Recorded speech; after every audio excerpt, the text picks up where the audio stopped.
Saudara, Indonesia menghentikan sementara pengiriman tenaga kerja Indonesia ke Malaysia, baik pekerja rumah tangga maupun pekerja sektor perkebunan. Kementerian Luar Negeri Indonesia menyebut keputusan ini akibat Malaysia melanggar nota kesepahaman yang ditandatangani pada April 2022. Pemerintah Indonesia menyayangkan tindakan Malaysia yang melanggar kesepakatan antara dua negara, bahkan disaksikan oleh Presiden Joko Widodo dan Perdana Menteri Malaysia Ismail Sabri Yaakob 1 April 2022 yang lalu.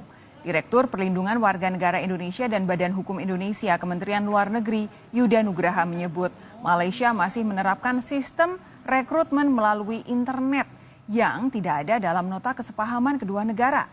Yuda menambahkan, perekrutan secara online ini membuat pekerja migran Indonesia rentan dieksploitasi.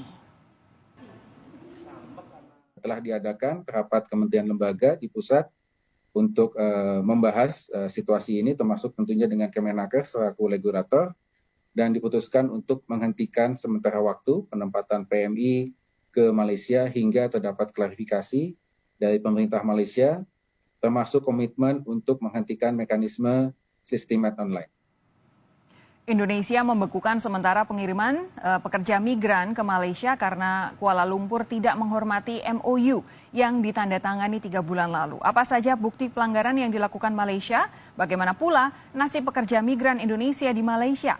Saya akan bahas bersama Duta Besar Republik Indonesia untuk Malaysia, Hermono. Pak Hermono, selamat malam. Pak Hermono. Selamat malam. Dari Kementerian Luar Negeri, Pak Yuda firm sekali. Ada pelanggaran di situ, lalu kemudian ada nota kesepahaman yang tidak ditaati, kemudian ada moratorium. Apa bukti pelanggaran dari komitmen ini sehingga Indonesia bisa sangat firm soal ini?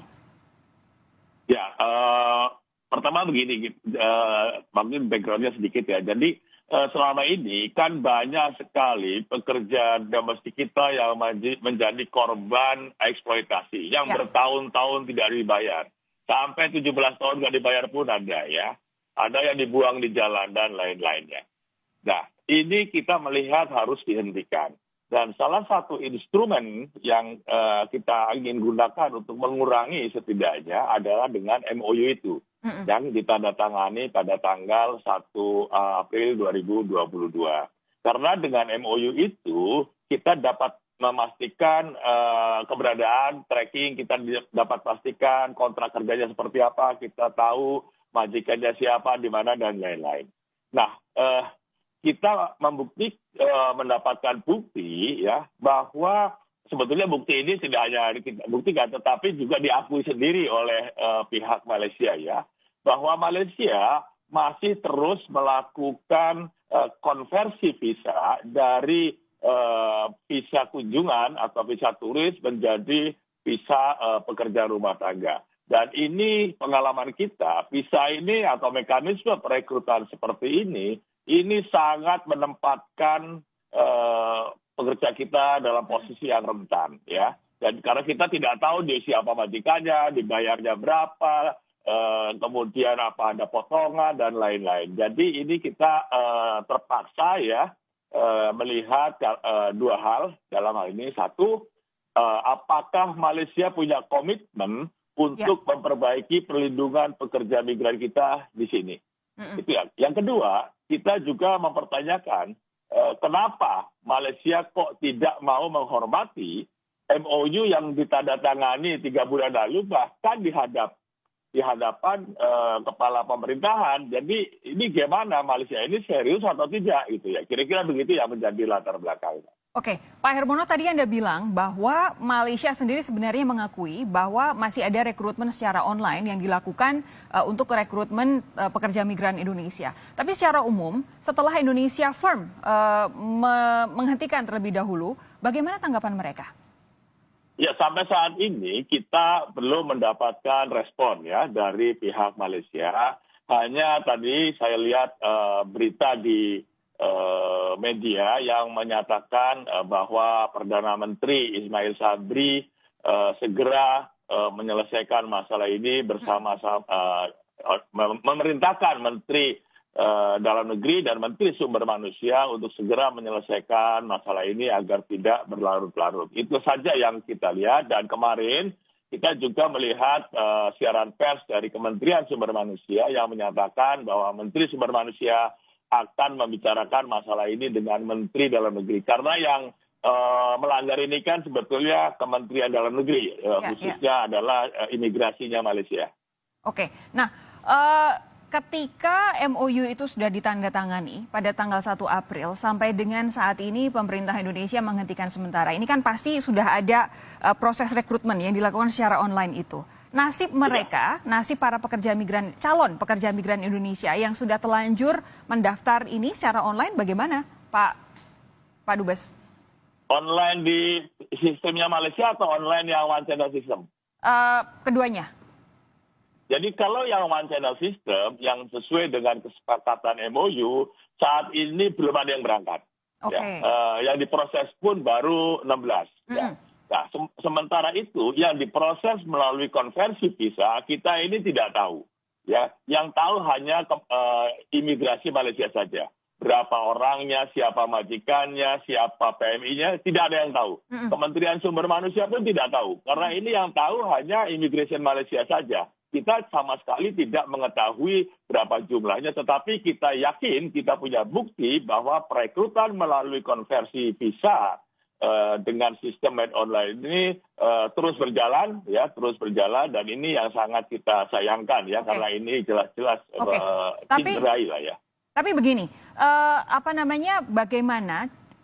Memang susah untuk menelusuri ketika ada pekerja migran Indonesia yang sudah terlanjur mendaftar dan sudah terlanjur diproses di sana. Tapi bagaimana cara pemerintah Indonesia supaya paling tidak sebanyak-banyaknya orang ini bisa terlindungi dan nasibnya jelas begitu? Ya, jadi begini yang skenario. Sebetulnya kita sudah pernah sampaikan bahwa kita minta data PMI kita ya sektor domestik yang direkrut melalui sistem online. Jumlahnya ada sekitar 7.400-an ya. Itu jumlahnya. Kemudian sampai saat ini memang kita belum diberi. Tetapi nanti kita akan mengeluarkan suatu kebijakan ya bahwa KBRI tidak akan memperpanjang paspor mereka apabila mereka tidak dilengkapi dengan kontrak kerja yang di-endorse oleh KBRI. Karena ini adalah sesuai dengan kesepakatan dalam MOU. Oke. Untuk saat ini yang bisa dilakukan adalah memastikan supaya ada screening melalui perpanjangan paspor. Tapi ketika mereka akhirnya ketahuan bahwa datang ke Malaysia prosesnya tidak secara baik, bagaimana cara pemerintah Indonesia, satu, melindungi mereka, dua, tetap memberi kesempatan mereka untuk bekerja, tapi dalam kondisi yang sesuai dengan prosedur? Ini yang menjadi masalah karena kita nggak tahu. Oke. Yang justru menjadi concern kita adalah ini.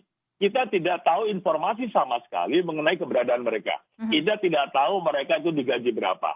Kita tidak tahu mereka itu ada kasih libur atau tidak. Tidak tahu siapa majikannya. Tidak tahu di mana bekerjanya. Jadi kita ini sebetulnya hanya mengandalkan goodwill dari pihak Malaysia. Apakah mereka mau men-share kepada kita data yang sekitar 7.000-an itu ya, yang direkrut melalui sistem online. Oke, Pak Hermono terakhir, apakah moratorium ini atau penghentian sementara ini bakal dilakukan sampai Malaysia betul-betul kembali pada komitmen mereka sesuai dengan MOU yang ditandatangani di depan Pak Jokowi dan juga Perdana Menteri Malaysia, atau jangan-jangan hanya ada batasan tertentu?